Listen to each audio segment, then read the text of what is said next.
Bon, je vous laisse digérer tranquillement le fait que vos ancêtres n'étaient pas gaulois, mais il y a encore plus grave. Il y a encore plus grave.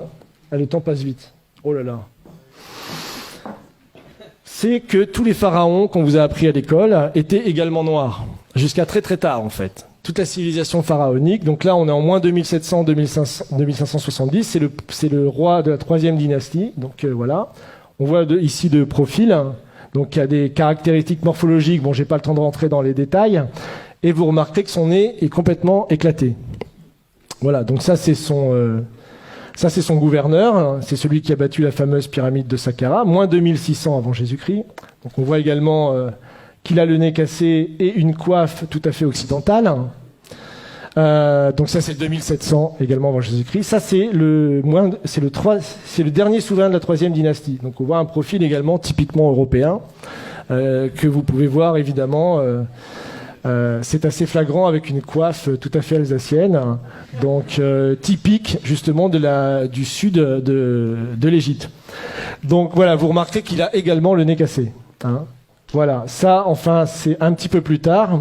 Donc c'est Ramsès III, c'est le plus connu, qu'on vous présente souvent à l'école, mais on vous présente pas cette version-là à l'école. Hein. On vous le montre sur un hiéroglyphe. Donc également un profil tout à fait négroïde, comme on dit, et à qui on a également cassé le nez. Par contre, ce qui est marrant, c'est que j'ai mis la source de Wikipédia, parce que Wikipédia, malgré qu'ils utilisent un langage, comme vous pouvez le voir, extrêmement évolué, hein, l'analyse génétique montre que Ramsès III est l'homme E, probablement père et fils, et qu'ils appartiennent tous deux à l'aplogroupe du chromosome YE1B1A13, et que l'on trouve principalement en Afrique subsaharienne. Voilà. Vous avez bien mélangé le tout. Mais bon, il est d'Afrique noire, hein, mais il ne faut pas le dire comme ça. Donc voilà. Donc là, on est quand même en 1186, hein, avant Jésus-Christ. Donc là, c'est les Égyptiens tels qu'ils se représentent. C'est également dans la tombe de Ramsès III que vous pouvez visiter en allant dans la vallée des rois. Donc 1200 avant Jésus-Christ montre que les Égyptiens... voilà, ça c'est l'Égyptien, ça veut dire Égyptien, et qui se représente comme ça ici. Hop. Voilà, l'Égyptien vu par lui-même, donc voilà, ça c'est 1200 avant Jésus-Christ. Donc imaginez un petit peu.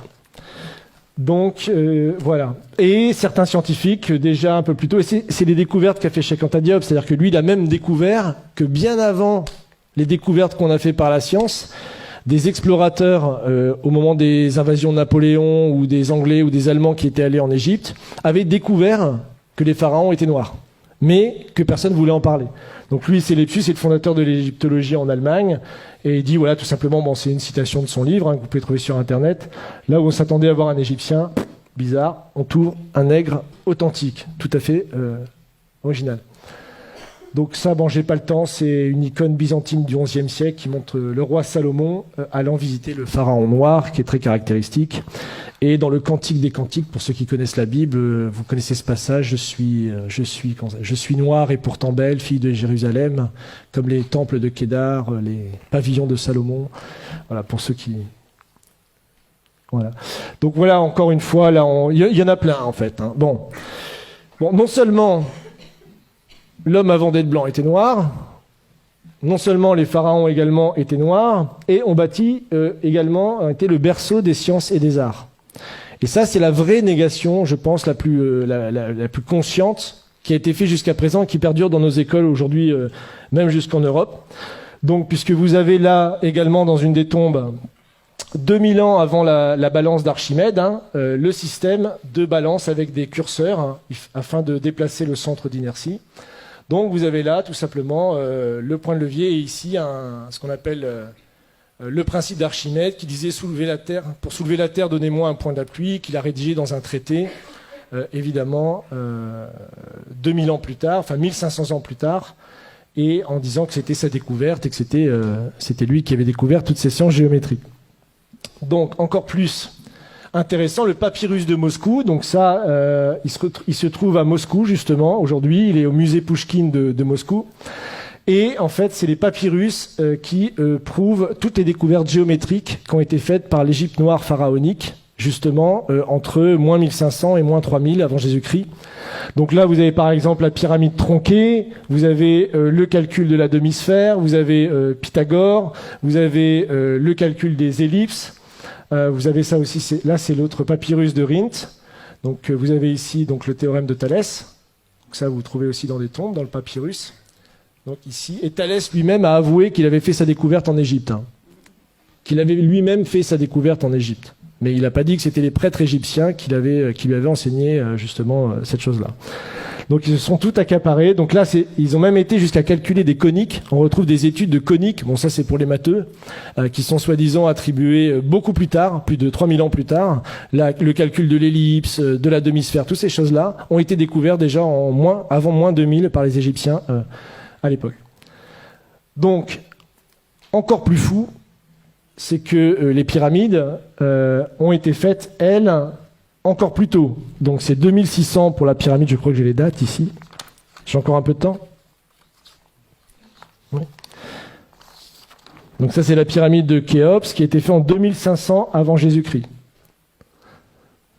Donc il nécessite des niveaux de science extrêmement aboutis puisque la base de la pyramide est horizontale à 20 mm près. Vous imaginez déjà les calculs qu'il fallait faire.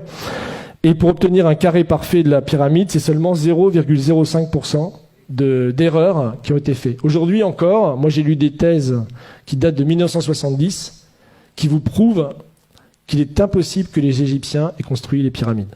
Il y a des thèses qui sont écrites là-dessus jusque dans les années 70. J'ai même une citation là, qui est sur un site de vulgarisation scientifique. Ils ont des dizaines de milliers d'abonnés. C'est vraiment une chaîne YouTube et tout ça qui est très bien. Et vous pouvez dire que, sachant que les mathématiques, la géométrie et autres sciences nécessaires à de tels résultats n'existaient pas dans l'Égypte ancienne, en tout cas pas sous une forme élaborée, Pythagore évidemment ne naîtra que 1000 ans plus tard, comment les Égyptiens sont-ils parvenus à un tel degré de perfection? Pas de révélation évidemment dans ce site, mais rassurez-vous, les égyptologues continuent de chercher. Donc ça, c'est publié en 2015.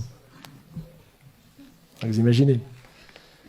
Donc ça, c'est pour vous montrer les dates justement des grands découvreurs qu'on apprend à l'école. Donc le théorème de Pythagore, Thalès, le théorème de Thalès, évidemment, puis d'autres scientifiques ont travaillé sur les coniques ou Archimède. Donc voilà. Enfin, pour finir, ça c'est une image peinte du Sphinx à l'époque de Napoléon par quelqu'un qui s'appelle Vivant Denon, et donc qui est assez caractéristique, comme vous pouvez le voir, de la race négroïde des Égyptiens. Donc ça, c'était publié à l'époque, et lui-même disait, je vous cite, « Je n'eus que le temps d'observer le Sphinx, qui mérite d'être dessiné avec le soin le plus scrupuleux, et qui ne l'a jamais été de cette manière. Quoique ses proportions soient colossales, les contours qui en sont conservés sont aussi souples que purs. L'expression de la tête est douce, gracieuse et tranquille. Le caractère en est africain, mais la bouche dont les lèvres sont épaisses a une mollesse dans le mouvement et une finesse d'exécution vraiment admirable. C'est de la chair et de la vie. Quant au caractère de leur figure humaine, n'empruntant rien des autres nations, ils ont copié leur propre nature, qui était plus gracieuse que belle. En tout le caractère africain, dont le nègre à la charge est peut-être le principe. » Donc ça, le Sphinx, je vous rappelle, c'est en même temps que les pyramides, c'est 2600 avant Jésus-Christ. C'est d'ailleurs jusque la basilique Saint-Pierre de Rome, je crois que c'est plus grand que la basilique Saint-Pierre de Rome encore aujourd'hui, et c'est encore aujourd'hui la plus grande sculpture réalisée sur un seul bloc, 2600 ans avant Jésus-Christ. Donc c'est encore une prouesse scientifique qu'on ne sait pas expliquer aujourd'hui. Donc voilà, et pour finir, puisque le temps presse, ça c'est un proche également de Napoléon, donc qui a été avec lui dans les voyages en Égypte, et qui fait cette citation sur laquelle je terminerai pour vous laisser réfléchir à tout ce que je viens de vous dire.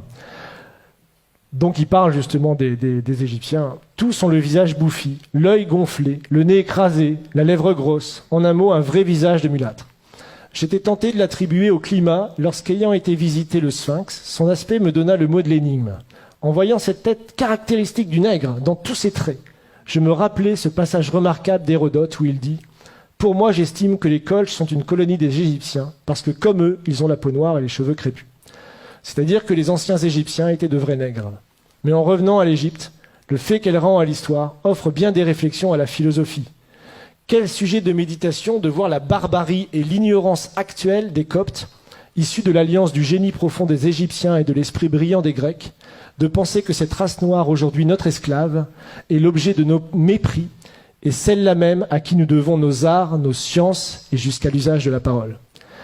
Imaginez enfin que c'est au milieu des peuples qui se disent les amis de la liberté et de l'humanité que l'on a sanctionné le plus barbare des esclavages est mis en problème si les hommes noirs ont une intelligence de l'espèce de celle des hommes blancs. Donc ça, c'est tout le débat de l'époque pour savoir si puisque c'est la période de l'esclavage, on réhabilite l'esclavage, qui sera réaboli que plus tard en 1848. Donc on voit que le débat a été posé et la vraie découverte de Cheikh Anta Diop, c'est de montrer même que ces découvertes à lui étaient déjà connues à une époque, mais qu'elles ont été passées pendant plus de 200 ans, jusqu'à la période de Cheikh Anta Diop, sous silence. Personne ne connaissait ces citations. Donc voilà.